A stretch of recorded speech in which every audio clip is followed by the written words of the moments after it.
今日は最も激しく強烈な EDM ハードコアテクノのスタイルを解説するよ。前にハードコアパンクの動画で話した通り、ロックにもハードコアのジャンルはある。ロックのハードコアも EDM のハードコアも激しく強烈な曲という音楽性は似ている。ただロックはギターの音を歪ませるのに対し、 EDM のハードコアはドラムの音を歪ませる。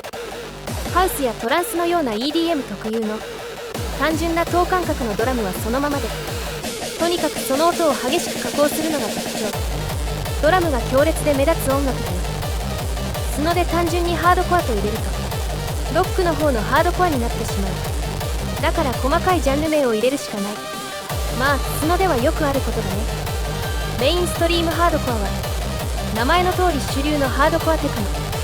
ハードコア系の激しさも強いけど EDM 系のメロディアスな雰囲気もあるよ。 J コアはハードコア系の中ではキャッチーで聴きやすい曲ができる。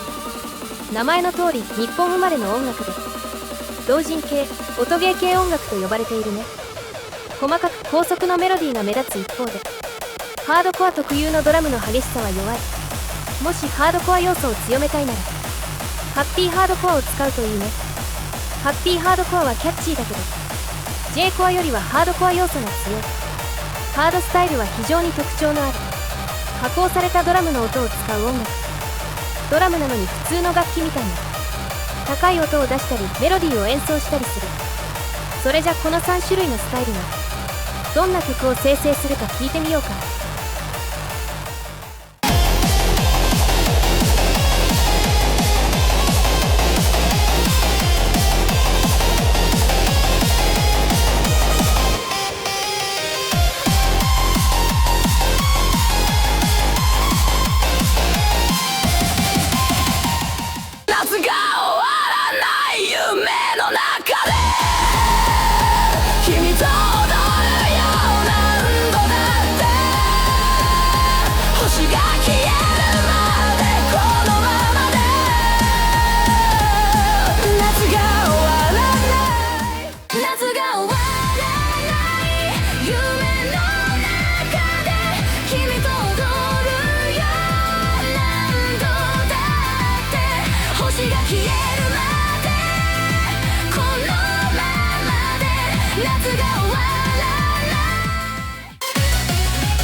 ハードコアテクノのスタイルがどんな曲を生成するか聞いてもらったよ。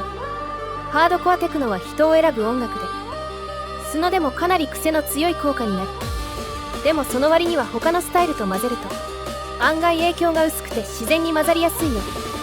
ロックの方のハードコアのように一回入れただけで曲が壊れたりはしないね。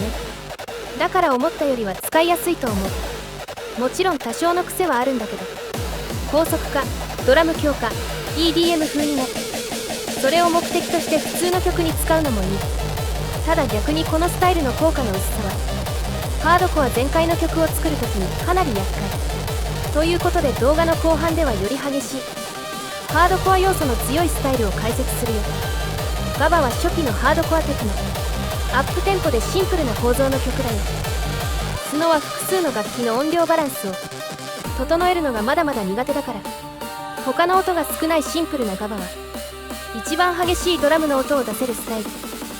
ブレイクコアはハードコアテクノにブレイクビーツの要素を混ぜた音楽、ジャングルやドラムンベースのようなドラムの手数の多さが特徴と言えるね。スピードコアは名前の通り高速のテンポが特徴のハードコアテクノ。でも同じ高速テンポのグラインドコアよりドラムの手数の多さは控えめだよ。テンポは非常に速いけどリズムはハードコアらしくシンプルになりやすい。スノにおいてはこの性質が問題で、テンポが半分になってしまいやすい。インフルエンススライダーを上げないと高速になってくれないことも多いよ。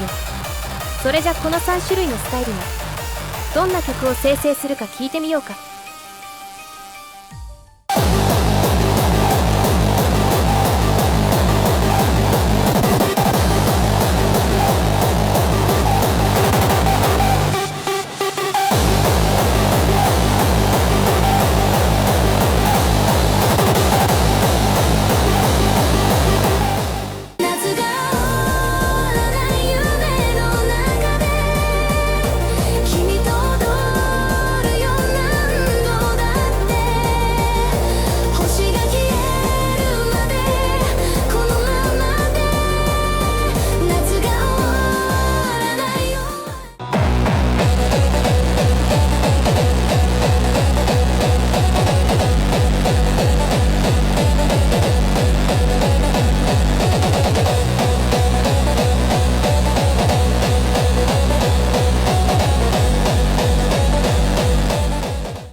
激しいハードコアテクノのスタイルがどんな曲を生成するか聞いてもらったよ。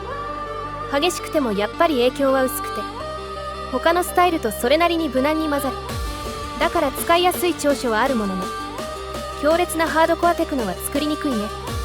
インフルエンススライダーを上げれば強烈な効果を出すこともできるけど、スライダーは他のスタイルにも影響する。だから使いたくない状況も多いんだよね。音量バランスの問題もあるから。素ので強烈なハードコアは作りにくいね。ただ軽いハードコア要素を入れたい時は想像以上に使いやすいスタイルだと思うよ。それじゃまたね。